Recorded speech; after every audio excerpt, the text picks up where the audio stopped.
Thingscon started out as an event around IoT and responsible IoT, and it has grown from one event in Berlin to first 2 events in Berlin and Amsterdam, and then a whole series of events all over Europe, essentially, and a few in Asia and Africa and the US, where we have a bunch of practitioners from the Internet of Things who think about how to make that work more responsibly. In addition to the events, which are the social backbone to this community, we do some research, we publish a bunch, we do field trips to China, we publish essay collections from people in the field. There's one coming up this fall called the State of Responsible IoT.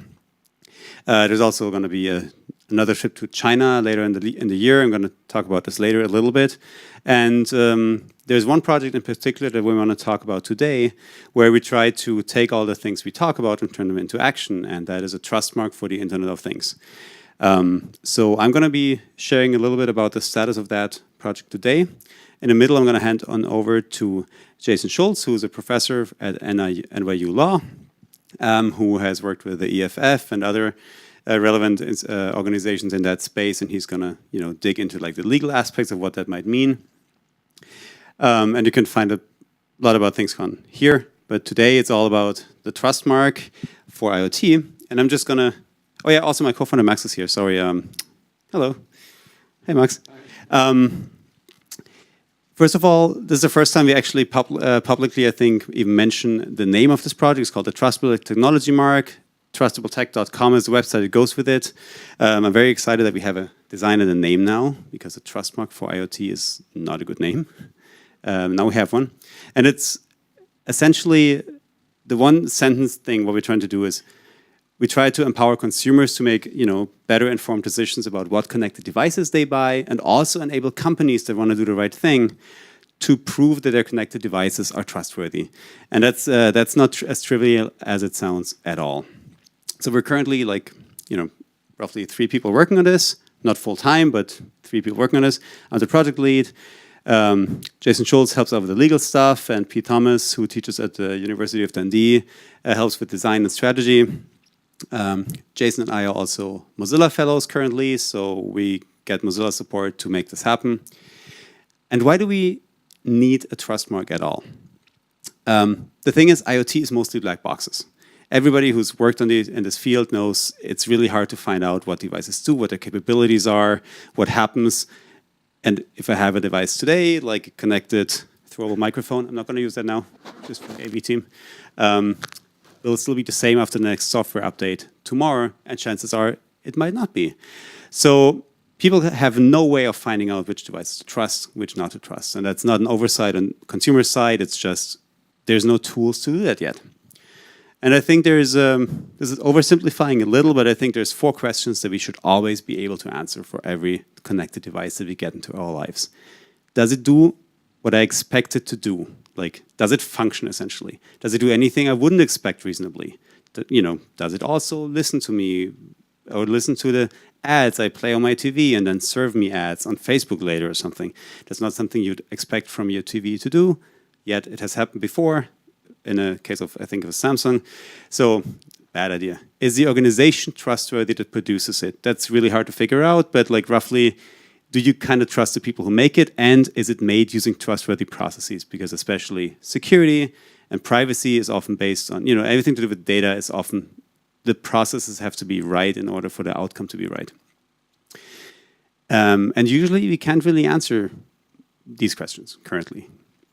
And so, we're trying to launch this mark, not as a baseline certification, from TÜV or the CE mark for electric goods that weed out just the bad stuff that'll, light your house on fire, essentially, because that's good at keeping out the crap, and you'll have something that's going to be okay.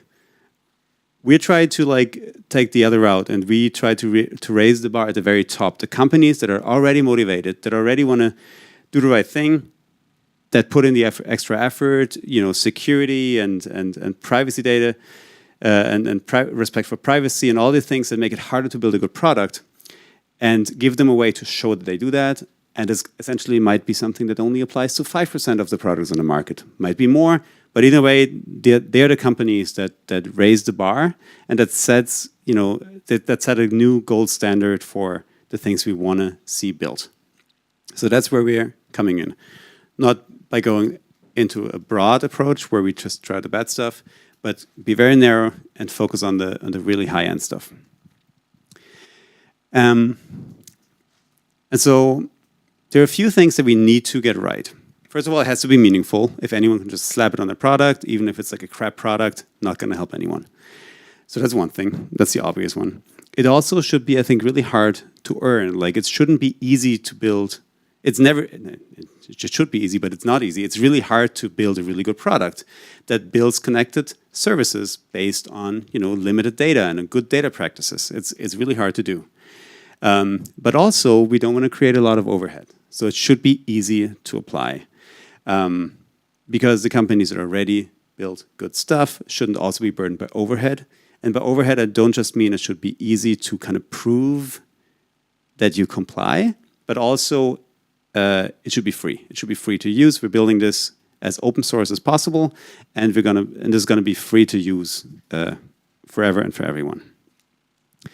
And we didn't just start with like certification out of nowhere. Last year we wrote a bigger research report on the potential of Trustmark for IoT. We did this together with Mozilla, and we had some really nice early feedback. Not just a lot of good feedback, but also it was cited pretty extensively in Brazil's national IoT plan, like the week after it was published. So that was a really nice boost right away. And then we realized, okay, there's something there. We can actually move the needle, even though we're a small team working, part-time on this. And so why should anyone sign up? Like, you're building a product, you're already busy. It's not like people, are building connected devices and have too much time on their hands. And I think it's a pretty straightforward pitch that we're taking to the initial kind of test partners. And it's, you can prove your commitment to a higher standard. And this will increase eventually the trust that users have for you. And by the way, I know there's like a lot of small text here. The thing is, the presentation is published, and I'll share the link later. So in case you need the slides, they're available online. And the last, so it's, shows higher commitment, it increases your profile, it increases user trust, and also I believe in an area, in an industry that has like a real talent war on, there's not a lot of talent in that space. I think the companies that will attract the best talent are the ones that are, have like a meaningful work. So I think this is gonna help with recruiting a lot. I'm using a Fairphone phone here as an example, just because I think Fairphone goes above and beyond in building extra privacy tools into their, to several their phones. Like, their main thing was to have better, more fair sourcing, but they go way beyond that and build tools that help you like control your data when, at the time when apps didn't do that. They've been doing this for like the last 4 years.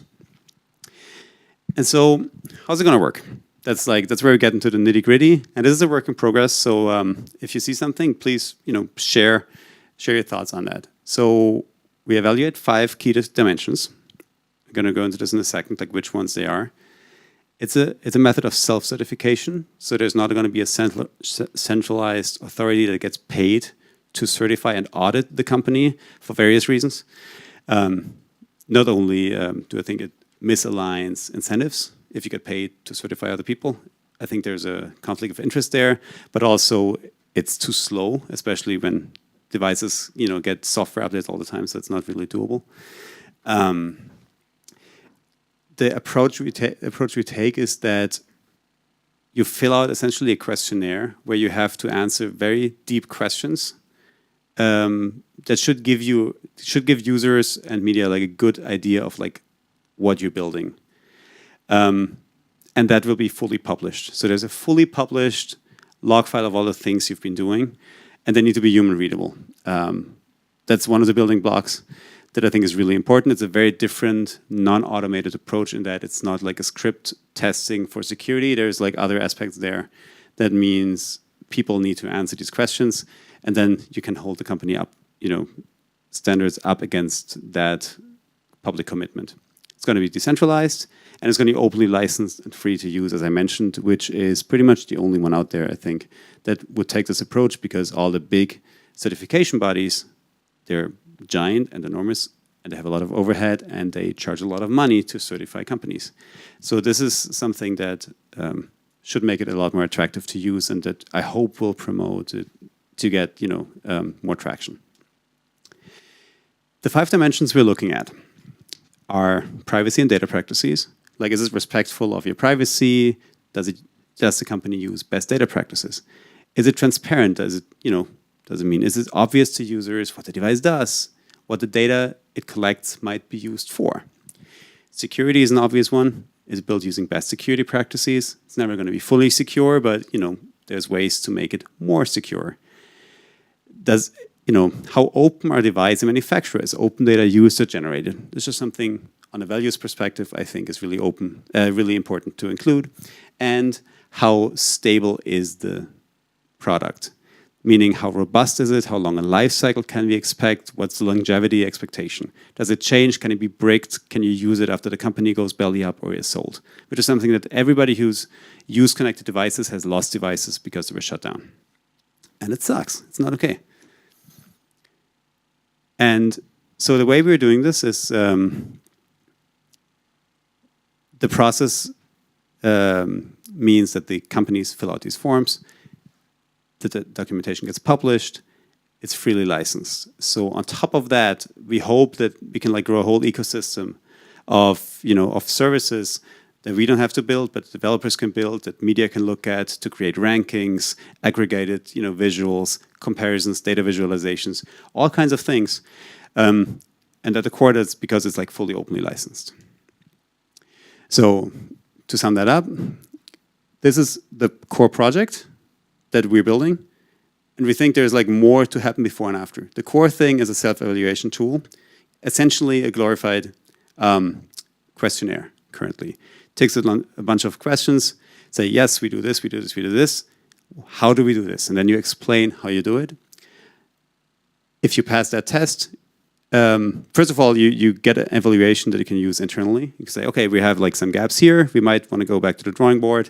You can do that. It's not yet published. Once you say, okay, we believe we fulfill the conditions, then they can say, okay, we now self-certify. We can now use the trust mark. We publish all the things that we just typed up, and then they're up for open scrutiny. Once that's done, other third parties could build stuff on top of this openly licensed data, but also I think there could be a whole industry just getting companies ready to do that. That's not what we want to do, but I think it's something that will probably be very helpful down the road. And so the things I think that go into trust is there's some input, some process, and some output questions. What goes into a product? In textiles, for example, there's a blue sign certification that essentially says these clothes are made, with environmentally friendly materials or processes. There's ways to ask for that in IoT as well. Process is how is it made? Just fair trade focuses on labor practices. And farming practices and sustainability, the same goes for security and IoT. And output, what does it look like when it's finished? The CE mark says, okay, this product fulfills certain EU conditions. It will not burn down your house when you plug it into a power plug. And so that's exactly what you do. You go through a self-assessment. You say, okay, we do this. Do you follow a security by design practices? Yes, we do. In our context, for the kind of product we build, it means these following things. And you just write it down. It's a very kind of social sciences approach rather than a fully automated thing. You get an indicative story that says, well, you tick 10 boxes, so theoretically it looks like you're probably somewhere in the range where you pass. But there's human judgment involved, so take it with a grain of salt. That's when the company says, okay, we're confident we can do this, and we're going to be, might be held legally liable if we lied here, but we're fairly confident we got this right. You publish the self-assessment, it's aggregated on our website, it's published on their website on a standardized URL. And the questions, just, there's going to be about 50 questions. I just like picked out a few that are still kind of draft, and so they're not quite the final ones. Stuff like, do you employ privacy by design best practices? What does that mean? Do you have an easy to understand privacy and data policy? Provide a link and explain in user-friendly terms what that means. A lot of this, by the way, is stuff that now is covered by GDPR as well. So every company that sells in Europe has most of these things. Just like all these questions are aligned with like a product development process that we're just testing with external launch partners to see, okay, how can we make sure that these are all things that product managers will go through anyway. They just now have an occasion to actually write it down as well and be public about it. And we know from initial testing that is a thing that most product managers actually really enjoyed, because they can take it back to their bosses essentially and say, hey, we've been talking about this. Can we now get a final commitment on it? And it seems like it's actually really helpful. The checklist is available for reviews as well, if you want to take a look. It's linked from the presentations. I can also share the link again later. The way this is then published, just like you'd expect. Here's the thing you said you do. Here's your explanation of how that's done. And you just have a long list of these that are all published. We don't have to go through that in detail now. There's you get the idea. At this point, I would quickly hand over to Jason, because he's been looking into ways of making these things legally binding and also comparing it to other areas of his work. Jason, would you take over? Sure. Thanks. Okay, great. Well, I only have one slide, so I'll just let you take it back over. So anyway, thanks for coming out. So just to let you all know, I'm a U.S. lawyer, so I think of this mostly from the U.S. perspective, although I am familiar with a lot of European law, especially the general data protection regulation that just came into effect. But one of the things I've done for the last 10 years is work with a lot of open innovation communities. So open source communities for source code, but also hardware, some in the bio space or synthetic biology, a lot of different communities that are trying to come together around similar questions. And so one of the first questions they have if they want to label themselves open is, how do we create a common interest among people who want to work in this space, so we can share, so we can build something bigger than just ourselves, right? So that's one idea about openness, is that. But the other part of openness, which, if any of you are familiar with these communities know, is it's also about how do we be more honest and upfront, and how do we let people make good choices, and how do we kind of let people also be critical, right, in the right ways? Like, how do we help give them the information that they need? And it's not just consumers. I mean, consumers and users are important, absolutely, but it's also other creators, right? So other people who want to innovate. Let's say, I want to attract other smart people who share my values, right? This is one way to signal it, is to say I'm open source, or I'm this, or I'm that, right? So that's one issue. One aspect of it is, how do we be more kind of open in terms of people being able to take the technology and do a lot of things that they want to do and be more free about it? But also, how do we be more open in a sense of transparency and honesty, and allow people to be even harsh on us if that's what they need to be? So you have communities of users, you have communities of developers or creators.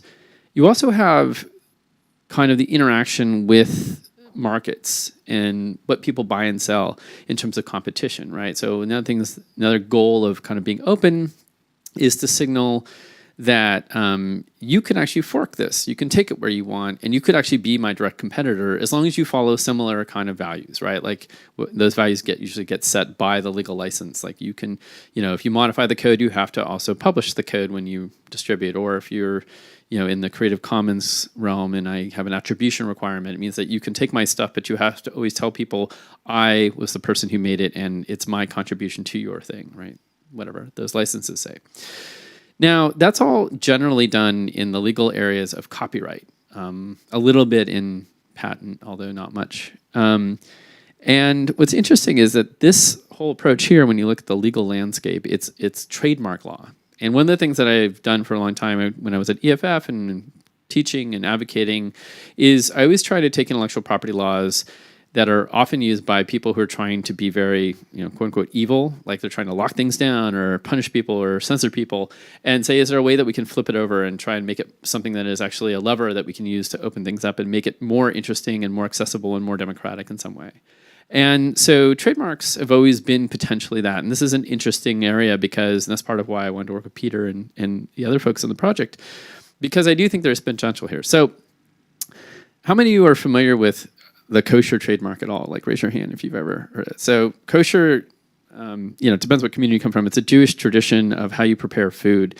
And for people who follow this tradition of the Jewish faith or not, some people just think of kosher food as good food and they want to eat it.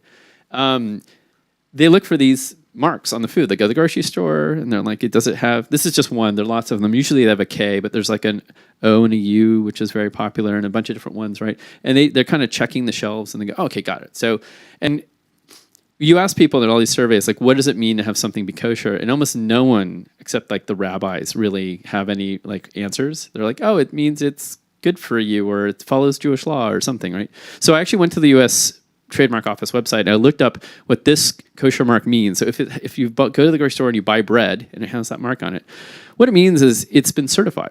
And what does that mean? That means that it's in compliance with kosher dietary food preparation and handling standards, which include the Code of Jewish Law as codified by this rabbi with the glossies of Moses studies and other authorities. In other words, who knows? Right? It's this idea that there are a bunch of people out there who are very experienced in understanding about what kosher is, and you trust them, that they wouldn't allow any baker to put this thing on the bread unless they really meant it.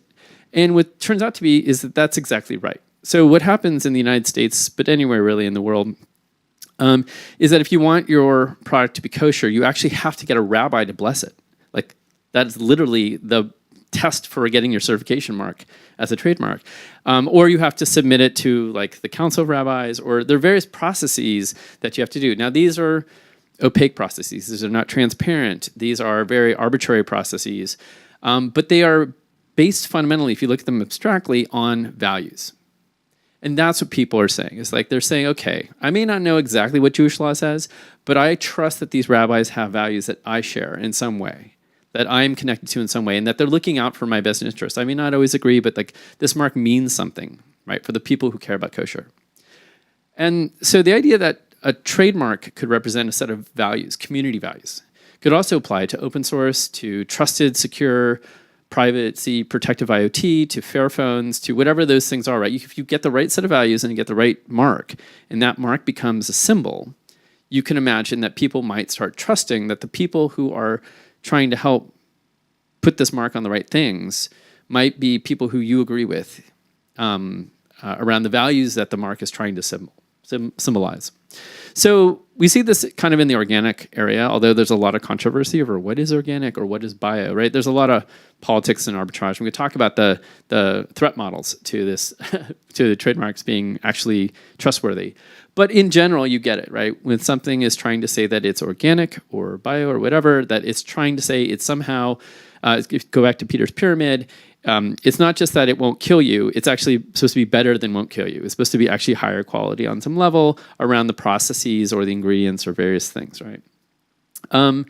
What's also interesting is that you can use these certification marks to certify where something comes from or how it was made. So here in the EU, we have a lot of geographic indicators. So the difference between, like, for instance, champagne and Prosecco and Cava is where it's made. Not chemically, it can be identical. It can actually be a complete clone chemically. But if it's made in a certain region, you can only call it that thing. Champagne only comes from Champagne. And one of my favorite examples is feta cheese, that in Europe, you can only officially call something feta cheese if it comes from Greece. If it comes from Bulgaria or Turkey or any other place, you have to call it white brined goat's milk cheese, that you can't use the word feta. Now, this is, of course, sort of silly in a way, but what you do is you get the sense that these words can be legally enforceable in a way that means something, right? So maybe this is a joke, but also if you talk to Greek people who care about feta, it's a long historical cultural tradition. It's a set of values that they really care about, that they don't want to be diluted, right? They want it to mean something in the world. So again, a set of values, a set of where things came from, a set of honesty about what something really is to certain people can be done through the mark. I'm not saying we do what these people did exactly, but we can think about this mark as this way of signaling what something really is supposed to be or is, or a set of values that are associated with a product, right? So you buy a product like a speaker that you can, have voice activated. What does it mean? What are the values behind it? This is from the Open Source Hardware Association, which I should say is a client of mine in the United States. And we've been working with them on certification marks for what it means to be open hardware. And they actually have a process that I think is interoperable and compatible to some degree with the trustmark process. In that it's, again, a self-certification model that you have at least complied with the basics of being quote unquote open. So for instance, that you have an open source license associated with your schematics, and that you publish your schematics, and you publish your designs, and you publish the license. You also published enough documentation so someone can make it. You sort of meet these requirements of bare minimum, like what it is to be open in hardware, right? And then they issue you a mark, which gives you a country code and ID number, and you put that on there. And at least people in the open hardware community, or anyone who cares, says, okay, you've ticked the boxes on the open source hardware site, so at least I know that you've done that. And what that means is another question. The last example I want to do, and I do this because almost everyone hates the Motion Picture Association of America. They have very few fans. The people, Hollywood, big Hollywood. But what's interesting about this is, and everyone also hates the rating systems, that they put on movies. If you've seen NC-17 or R or PG-13 or whatever, because of course they are a form of censorship. Absolutely, they use them to push out movies they don't like by giving them too high of a rating, so people it's going to be too violent or something like that. But what's interesting about it is they are certification marks as well. And I went and looked up again from the website of the U.S. Trademark Office, and it's like, well, what is NC-17 supposed to mean? It means it certifies that, in the opinion of Hollywood's secret ratings board, that most American parents would consider it inappropriate for viewing by anyone under 18. Now, that's likely bullshit in most contexts, but what's interesting about it is it's completely values-based. In other words, it's trying to signal something about the values of what they think movies mean in the world. Like, they think this movie means this, like only these people should see it, and this movie means that. Now, again, this is, I think most people find objectionable or sort of scary in some ways because it's about controlling culture. But one can imagine that the values that we have before, values are about openness and trust and privacy and security. These kind of marks can have very similar effects. So for instance, this NC-17 mark, it's been well documented, can make the difference between a movie's success and failure, just simply by having the rating on it. Certain movies have completely failed commercially because they've had NC-17, whereas if they go down to an R-rated movie, which is more acceptable, they'll make money. And so one of the things to think about, and we can talk about this, is if these marks have this kind of power, how do we use that power responsibly? Right? What is the right responsible way to do it, and who should do it, and how distributed should it be versus concentrated? There are a lot of interesting questions about who enforces these things. But one thing I'll say, and this goes back to, the last thing I'll say, and this goes back to what Peter sort of started with, right? Is that if the companies volunteer to get the mark, in other words, they voluntarily click the boxes and explain things, and then they opt into it, they're kind of representing to the world that they're trying to do better. And if it turns out that not by some small mistake, but by real deception, they are lying, that is something that companies get sued for a lot in both the United States and in Europe. Deceiving people in your marketing, making promises that you can't keep around your products is actually an area of real concern. So it is something to think about in terms of this project, and I think one of the options is for people who really want this mark, if we can make it something very valuable for them, something meaningful for them, it will start to distinguish, because there'll be certain companies who will hesitate. It's good. And I think it will also become something where people who want to maybe contribute to a platform that develops apps for that IoT device, or wants to see, well, we should decide which IoT devices we want our thing to connect to, right? It creates all these different avenues of communication where you can start to ask questions like, well, have you guys thought about applying for a trust mark? And if they go, no, well, why not? Do you think you couldn't, do you think maybe you can't get there? Or can we help you get there? Or, you know what, we thought it was difficult and then we did it and it actually turned out to be great. You should try it. There's this way in which that kind of also, those network effects and those community effects, which we see in open source all the time, I think will really come into play. So, turn back over to Pete. Awesome, thank you. I just got a couple more slides. So how about we go through the whole thing and then we open it up for discussion, because I'm pretty there's quite a bunch of questions. So Just very briefly, we're always looking for partnerships and for people who help out with this stuff. We're looking for some academic partners. We're looking for also, in case you're building a product, we'd love you to like come in and actually kick the tires on this project. That'd be great. We'll be there, and there will be no public shaming if anything goes wrong. At least we won't shame you. You can shame us. That's fine. And of course, like media partners would also always be great to like help us once we're there to like push things out. But also just to tie it back into like the larger like realm of what happens at Thingscon, we have a few things coming up. In a couple of weeks, there's a Thingscon Salon in Cologne, which should be great. But also, and that's a real blast, our partners in Amsterdam are putting on another field trip to Shenzhen. Shenzhen is the place in China where almost all the hardware worldwide is made. Like 89% of the global hardware probably is made there. It's going to be just about a week where you can just like, see the factories, see the design houses. We've done this twice before and it was amazing. And I think they still have a few seats on this trip. And then like in December, we're going to have like the big annual get together in Rotterdam this time, where it's like the big, global community comes together. And all this is listed on thingscon.com. TrustableTech.com is where you can find this presentation and what all the stuff that comes out of it, all the links. Thingscon.com is where you can find out all the events.